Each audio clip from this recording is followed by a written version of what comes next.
Okay, let's begin. Hi guys, Hosebo. On 3rd August, Alibaba just released its June quarter 2021 earnings results. And on the same day, I did a post in the community tab to understand your response towards the latest earnings. And based on this post, 56% of you are happy with the results and 29% of you mentioned that the result is below your expectation. So in this video, I'll be sharing with you the main points of this earnings report and also my personal opinion so that at the end of this video, you have a better understanding of Alibaba's current situation. Just like before watching any movies, you will first watch the movie trailer to understand the overview of it. Let's start with the customer base in the Alibaba ecosystem. Compared with previous quarter, Alibaba has an additional 45 million of annual active consumers. If we just look at the China marketplace segment itself, the annual active consumer has been increasing consistently every single quarter. It's just like you starting a business selling clothes in a shopping center and you realize that there are an increasing number of people visiting your shop every single day. Is this a good news for you? Next, let's look at the total revenue breakdown of Alibaba. You know what? Alibaba's total revenue increased by 34%. This is amazing because we understand that it is not easy to grow at such a pace for large corporations like Alibaba.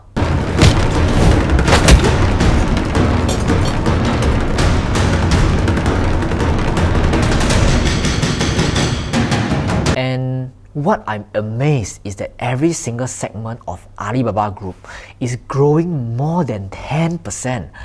Yes, every single segment. Oh my god.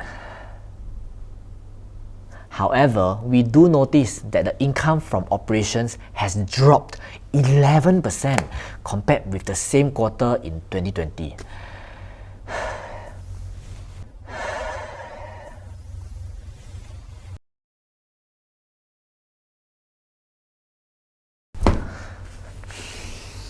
But this drop in income is expected because Alibaba's management did mention that they will be investing our excess profit and additional capital to support the merchants and invest in strategic areas to penetrate into new markets.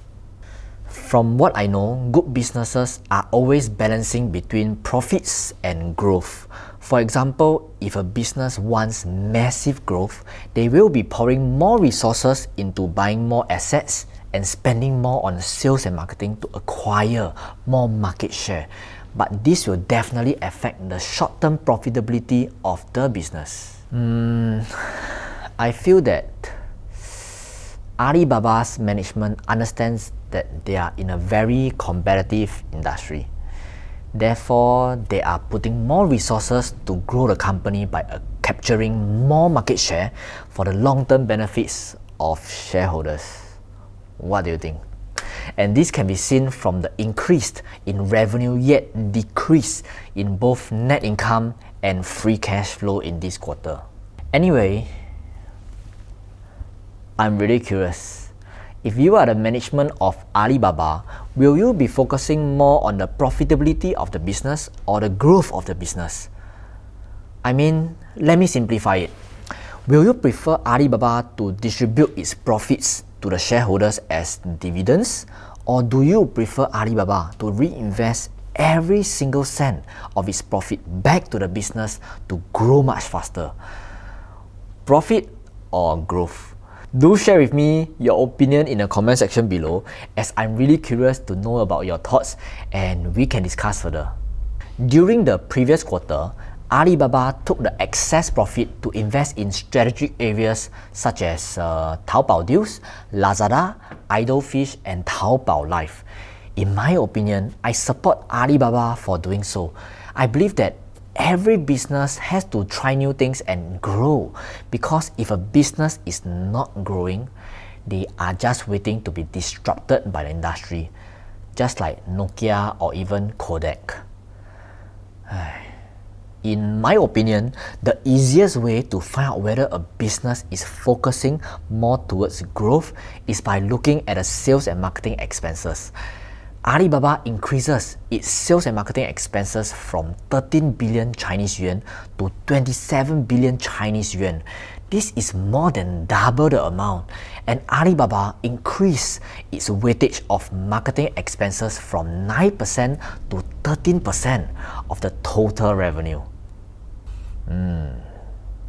Alibaba is definitely serious about pushing the business to the next level. With such a huge budget to grow the business, I believe both you and I are excited to know about Alibaba's next quarter result. Moreover, Alibaba has just announced that they will be increasing the share buyback amount from $10 billion to $15 billion. This is the largest share buyback in the whole company's history.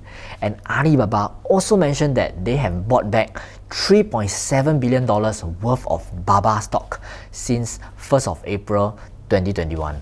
So, those who have paper hands and sold Alibaba stocks, most probably their shares are being bought back by Alibaba themselves. You serious? In summary, I feel that Alibaba is planning to grow more aggressively in the near future, and this may be due to the strong competition from JD, Pinduoduo, Tencent, and etc. Do subscribe to this channel so that you are able to access all our future videos and we can profit safely together. Watch this video right now to discover why you should not buy Alibaba stock. I'll see you there.